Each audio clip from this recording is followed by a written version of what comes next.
Here's another look at the 1995 case. It's a very important case, 1995. I found many more things there than I realised I had, most of which have never seen the light of day.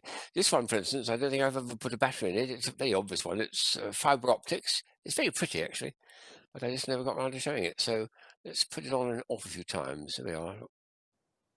The camera looks very nice. And then when you turn it off, look how dull it looks. The light's being conducted right up to the top or tip of every one of those fiberglass shreds. Extraordinary. It makes it look so attractive. In the dark, of course, it looks stunning, actually. I have to say, it looks a very nice effect there. I can't think why I haven't shown it before. There we are. But it's a fibre optic torch with a very nice floral display on it. Switch on and switch off, and the kids would be delighted with that, I think. So a good one. Here, would you believe I discovered another umbrella I didn't know I had? It's very obviously a water pistol, this one, just like the one I showed recently. Squeeze that. This one here is more advanced, though, as well as opening up like that, which means, as one of my colleagues pointed out, as you're shooting and firing someone, you can hide behind this as your protection. So this is the weapon, and there's the shield. But this particular advanced version has a way of putting this into a water reservoir, a bottle of pop or something like that. So you've got a constant supply of water, which you carry on a strap to the body. So you've got a good supply of shots, probably 200 or 300 shots before you need to refill the bottle. So a good one, that, because it's had a lot of thought gone to it. The other one I showed was really quite naff. But no, that's been well designed, well thought out, I think. There's a spinning top here, which I have actually tried in the past, but never tried it at kids' parties.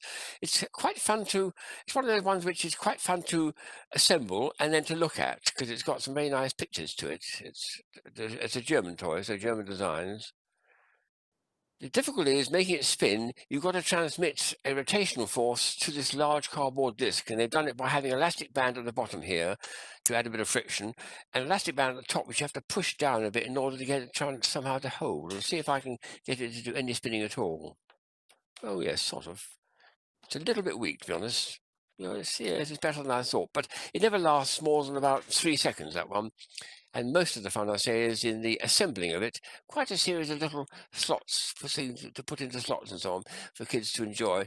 And there's a fun of when it's been finished, you can leave it out there, well, gathering the dust, but enjoy it because it's something you've made. So there is something to be said for that. Here's again a fairly weak toy because it doesn't work too well for me. It's very, very light. It's a fist that pops out and hits you in the face or on the mouth or something like that. I'll see if I can make it at least do one. You mustn't push it in too hard. If I did that, there's no way I could, however hard I squeeze, it'll come out. If it's too soft, it just plops and falls down like that. So I'll try and get somewhere in between. No. Oh, well, have one more go, should we?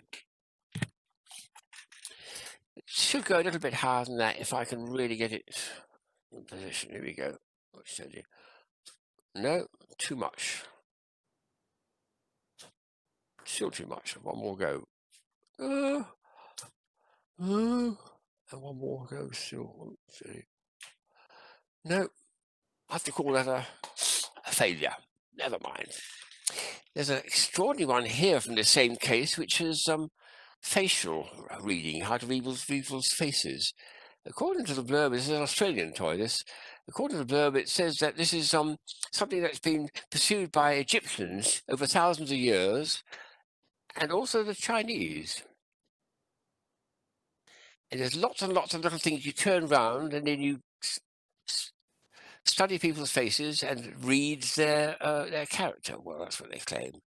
But it's extraordinary how much detail they've got in it on the back as well. You've got to look at the person's eyebrows, the shape of their nose, the setting of their jaw. Oh, goodness me, so much in it. There may be something to it, but I have to say I have passed this by. I looked at it. I was probably given it, actually, rather than bought it. And I thought, well, yes, but it's not my thing, really. So I'll pass it. The last item is a bit of fun, though. I think this is something I've neglected, so I must bring this out and get it a little more. It's an Easter toy, an Easter egg. It's battery operated. To open it, you've got to do a bit of that. Stuff inside is, I'll just turn it on and make it perform first, and I'll show you afterwards what's happening inside. This is really quite fun because it rotates very nicely and it responds to sound to make it go. So there we are. Wobble, wobble, wobble, wobble, wobble. And it's still. And you give it a little tap like that, and it starts it up again. Any little impulse makes it go. So for me, I like doing this, which we've got more variety. And sure enough, if you take the bottom off, which has got a heavy, which a heavy ballast weight there, that's a heavy bit of steel there holding it down nice and firm. But now if we do just this bit here, look at this, and a bit more. And what about a bit of that? Oh my goodness! Oh yes, so that's much more fun. What's happening inside? You can probably see there's a heavy weight inside, which has been turned by a motor, which makes it actually work. So it's quite fun as an egg, but it's almost more fun when you take it out of the top and bottom of the egg and do other things with it. But I'll put it back in the egg just to finish it off to show how it should be done. It's a little bit difficult for kids because you've got to have big hands to turn it like that.